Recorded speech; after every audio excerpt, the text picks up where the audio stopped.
आप सभी का स्वागत है।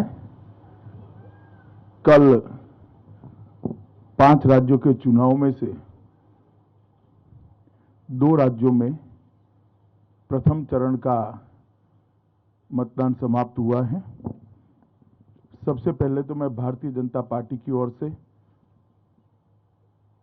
हमारे अध्यक्ष श्रीमान नड्डा जी की ओर से, देश के प्रधानमंत्री जी श्रीमान नरेंद्र मोदी जी की ओर से दोनों राज्यों की प्रथम चरण में मतदान जो हुआ है, इसलिए दोनों राज्यों की जनता का हृदय से धन्यवाद करना चाहता हूं कि भारतीय जनता पार्टी के तरफ में भारी मात्रा में मतदान कर उन्होंने इस चुनाव में हमारे लिए शुभ संकेत दिए हैं। पश्चिम बंगाल में 84% से ज्यादा मतदान और आसाम में 79% से ज्यादा मतदान, ये मतदाताओं का भारी उत्साह बताता है। ये दोनों राज्य, आसाम कुछ सालों पहले और बंगाल इस चुनाव के पहले हर चुनाव में चुनावी हिंसा के लिए जाने माने वाले राज्य हैं। दोनों जगह मतदान शांतिपूर्ण हुआ है। एक भी व्यक्ति की जान कहीं पर नहीं गई है। मैं मानता हूं ये लोकतंत्र में आने वाले दिनों के लिए दोनों राज्यों के लिए शुभ संकेत है। मित्रों, दोनों राज्यों के कार्यकर्ता, हमारे जो फील्ड में बूथ तक के पार्टी के प्रचार करने वाले प्रमुख लोग हैं और जिला स्तर और प्रदेश स्तर के हमारे नेतृत्व गण से चर्चा करने के बाद मैं मानता हूं कि बंगाल में हम 30 में से 26 सीट से ज्यादा भारतीय जनता पार्टी विजयी हो रही है और प्रचंड बहुमत के साथ सीटें जीत रही हैं। हमारी सीटें भी बड़ी मात्रा में बढ़ रही है और सीटों पर जीत का अंतर भी, मार्जिन भी बहुत बड़ी मात्रा में बढ़ रहा है। जहां तक आसाम का सवाल है, 47 में से 37 सीटों से ज्यादा, 37 सीटों से ज्यादा भारतीय जनता पार्टी विजय प्राप्त करेगी। इसके साफ संकेत भारतीय जनता पार्टी की चुनावी मशीनरी से हमें मिले हैं और मैं मानता हूं कि दोनों राज्यों ने एक सकारात्मक मतदान किया है। असम के अंदर आतंकवाद मुक्त असम, आंदोलन मुक्त असम, विकास के रास्ते पर चल पड़ा हुआ असम, रोजगारी के रास्ते पर चल पड़ा हुआ असम, इसके पक्ष में साफ मैंडेट दिखाई पड़ता है। और असम के अंदर इसके साथ साथ बाढ़ मुक्त असम के भारतीय जनता पार्टी के वादे को भी बहुत बड़ा समर्थन मिला है। प्रधानमंत्री मोदी जी के नेतृत्व में असम के अंदर जो विकास हुआ है, वहां की हमारी सरकार, हमारे मुख्यमंत्री श्री सर्बानंद सोनोवाल और हेमंत विश्व शर्मा की जोड़ी ने जिस प्रकार से अभूतपूर्व विकास असम के अंदर किया है, इसको बड़ा जन समर्थन मिलता हुआ दिखाई पड़ता है। डबल इंजन सरकार का कंसेप्ट असम की जनता को भारतीय जनता पार्टी के आचरण से समझ में आया है और ब्रह्मपुत्र नदी पर 6 से ज्यादा ब्रिज बनना, इसकी शुरुआत होना, 20,000 किलोमीटर से बड़ा रोडों का जाला बुन लेना, काजीरंगा के जंगलों की जमीन घुसपैठियों से मुक्त कराना, श्रीमंत शंकरदेव और माधवदेव के सत्र की जमीन को घुसपैठियों से मुक्त कराना, ढेर सारे विकास के काम जिसका एक सकारात्मक झुकाव भारतीय जनता पार्टी के प्रति स्पष्ट नजर आता है और हमारे गठबंधन की 37 सीटें से कम नहीं होगी, इसका मुझे पूरा विश्वास है।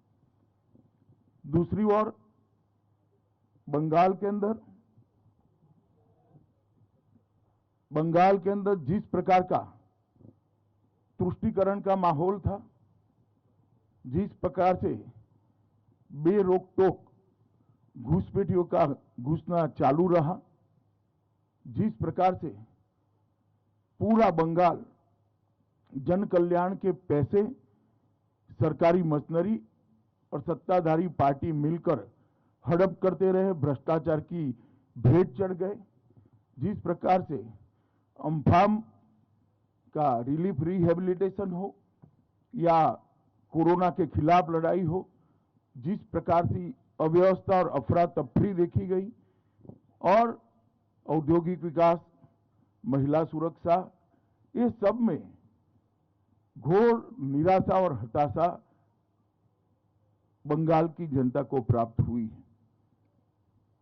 27 साल के कम्युनिस्टों के शासन के बाद उनको एक आशा थी कि दीदी एक नई शुरुआत लेकर आएगी, मगर दल का चिन्ह बदल गया, दल का नाम बदल गया, बंगाल वही का वही रहा और गिरावट आई।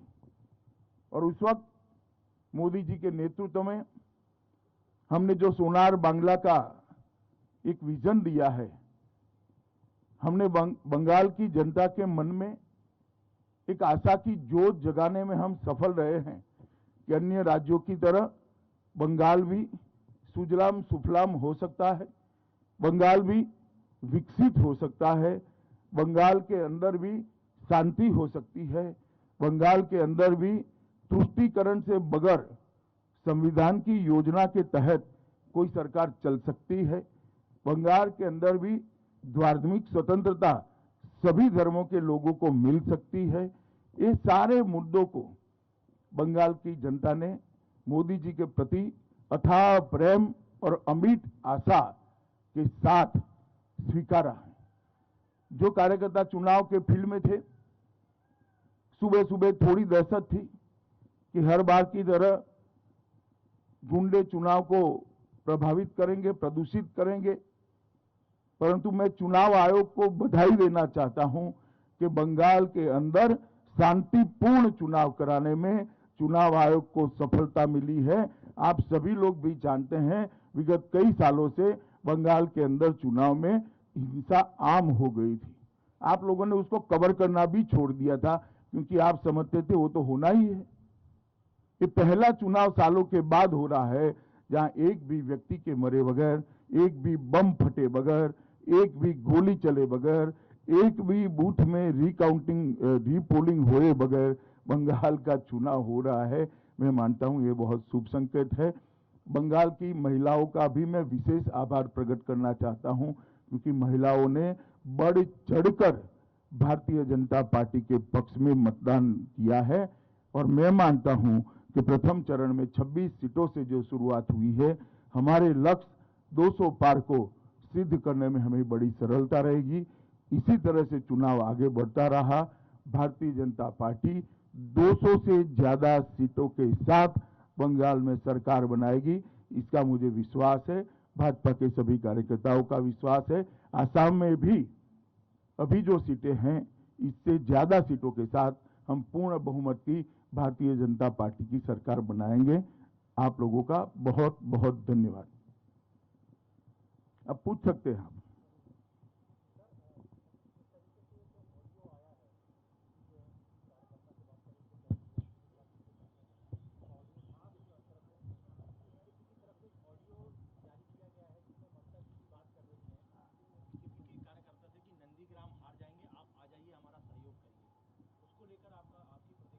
मेरी कोई प्रतिक्रिया नहीं हो सकती। हर एक को अधिकार है अपना समर्थन जुटाने का। ममता जी भी जुटा रही है, इसमें क्या है?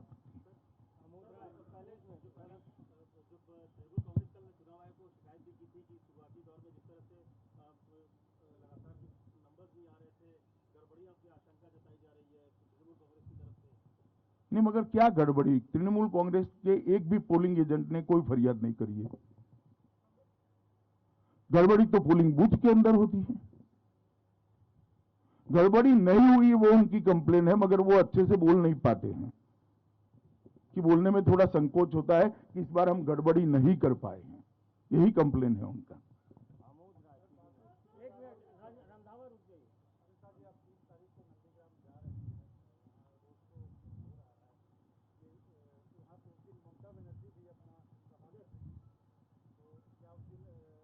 नथिंग स्पेशल, नंदीग्राम हमारे लिए एक सीट है।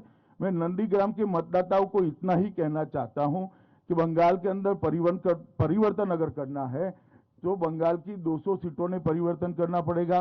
नंदीग्राम अकेला ही कर दे तो बंगाल के अंदर अपने आप परिवर्तन हो जाएगा।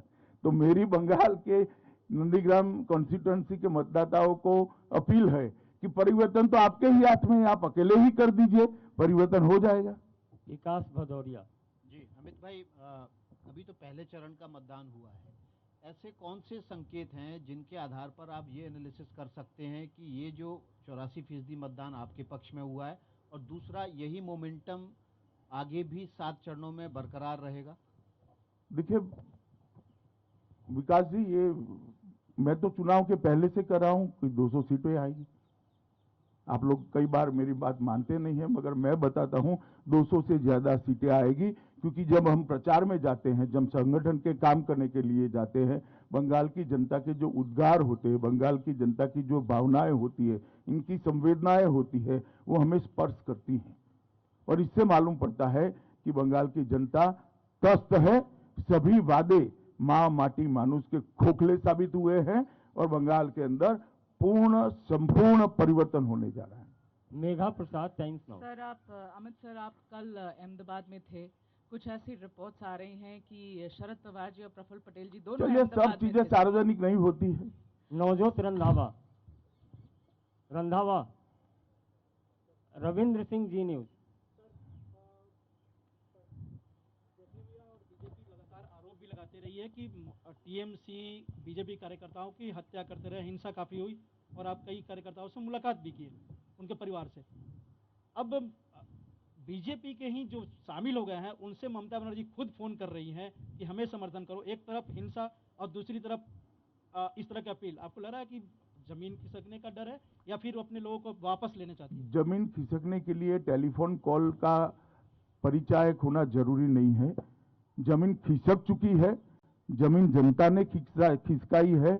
और फिर से एक बार मैं कहता हूं, 200 से ज्यादा सीटों के साथ भारतीय जनता पार्टी की वहां सरकार बनने जा रही है। विनीत, टीवी 18। सर, जिस तरह से पीएम बंगाल गए थे, ममता बनर्जी का कहना है कि वहां जाकर के वो प्रचार कर रहे हैं। जब बांग्लादेश के एक एक्टर ममता बनर्जी के पक्ष में प्रचार कर रहे थे तो बीजेपी ने सवाल खड़े किए थे। अब पीएम के दौरे पर ममता बनर्जी सवाल खड़े भाई वो तो खड़े करे, आप काहे को कर रहे हैं? कल पीएम ने कोई बात करी है वहां पर प्रचार की? कोई बात नहीं करी। प्रधानमंत्री का दौरा है 2 देशों के संबंध मजबूत करने के लिए, 2 देशों के सांस्कृतिक संबंधों को रिवाइव करने के लिए। वहां पर उन्होंने ना चुनाव की बात करी है, ना ममता दीदी को कुछ कहा है, ना भाजपा के लिए कुछ कहा है। नंदिता, प्रतिदिन।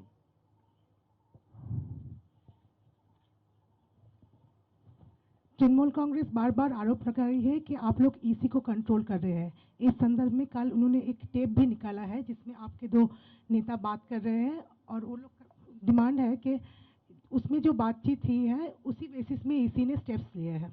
ऐसा है, ये बातचीत को जरा ध्यान से सुनिए। मुझे लगता है आपको ममता जी का आरोप ब्रह्म वाक्य लगता है, ध्यान से सुना नहीं है।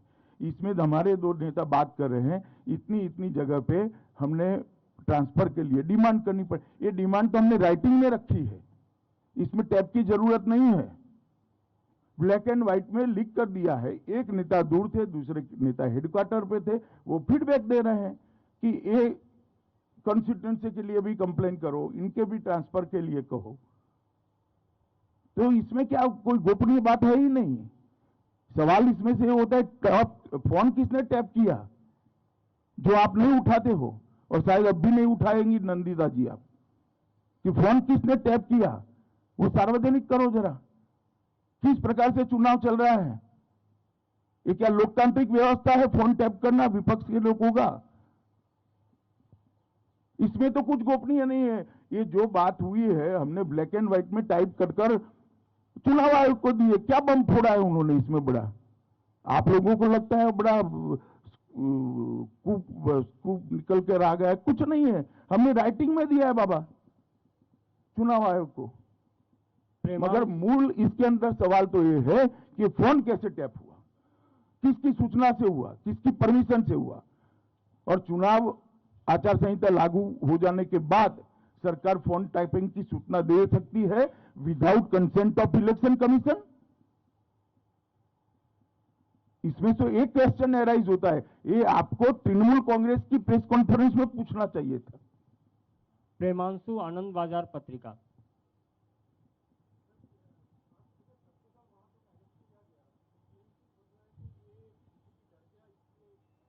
वहां चुनाव समाप्त हो चुका है, आपको इंफॉर्मेशन नहीं है। कल चुनाव पैक हो चुका है, कल तक चक्रधर महतो ओपन थे।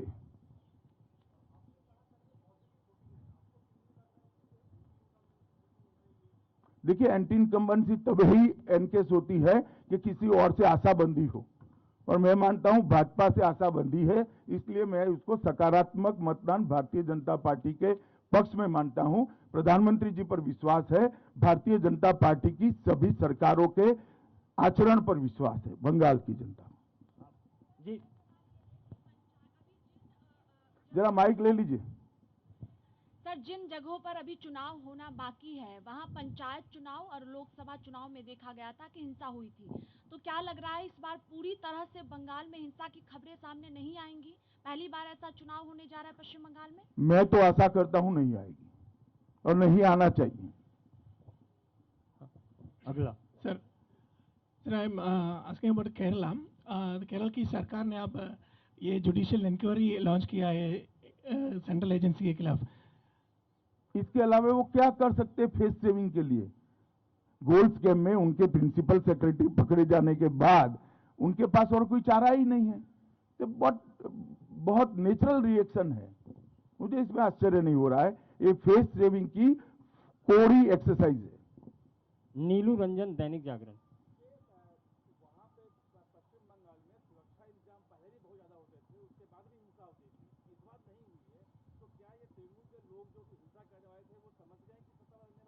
नहीं, जनता की जागृति इतनी है कि जनता से हिंसा करने वाले डरते हैं।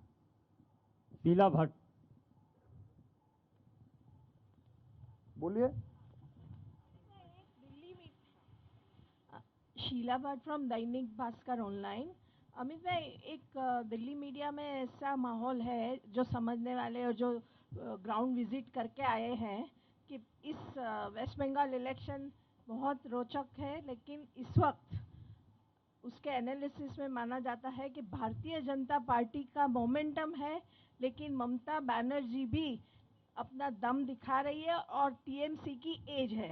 इस दिल्ली का मीडिया हमेशा से परिवर्तन भांपने में असफल रहता है। आपको यूपी के 2 लड़के भी जीतते हुए दिखाई पड़ते थे, आपको उत्तराखंड में भी परिवर्तन नहीं दिखाई पड़ता था, आपको आसाम, मणिपुर और त्रिपुरा में भी परिवर्तन नहीं। मुझे लगता है और जमीन पर दिल्ली के मीडिया को जाने की जरूरत है। आप भी जाइए जरा। अंतिम सवाल है पीछे।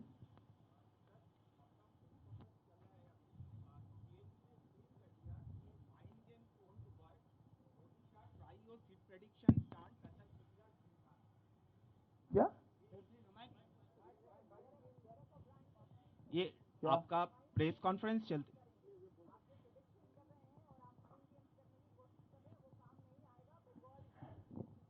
नहीं, ठीक है, वो उनका अनुमान हो सकता है, मगर जो मेरा अनुमान गलत है तो उनको जवाब देने की शायद जरूरत नहीं थी। धन्यवाद। Subscribe to our channel by clicking the subscribe button. Click the bell button and enjoy the latest uploads from our channel.